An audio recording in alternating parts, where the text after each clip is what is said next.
قرض کی ڈیٹ طے کرنا، قرض کو مؤکد کرنا کسی تاریخ کے ساتھ، ہونا تو یہی چاہیے، حکم بھی یہی ہے،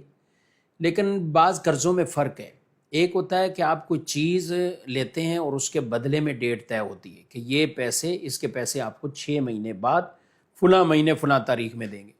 تو اس کا حکم جدا ہو جاتا ہے۔ اور ایک ہے آپ کسی سے ویسے ہی 10,000 روپے لیے اور آپ نے 6 مہینے کا اسے کہہ دیا،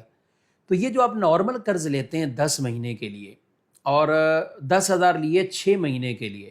تو یہ آپ نے اگرچہ اس کو مؤکد کر دیا کہ میں 6 مہینے بعد آپ کو ریٹرن کروں گا، لیکن قرض دینے والے کو یہ بیچ میں بھی حق حاصل ہے کہ وہ اپنی رقم واپسی تقاضا کر سکتا ہے۔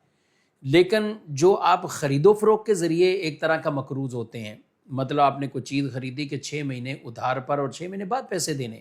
تو یہاں دکاندار کو، بیچنے والے کو یہ حق حاصل نہیں کہ تیسرے مہینے پریشان کرے کہ مجھے میری رقم دو، کیونکہ انہوں نے سودا یہی کیا۔ لیکن جو نارمل قرض ہے اس کے اور اس کے درمیان بہرحال یہ مسئلے کا فرق ہے۔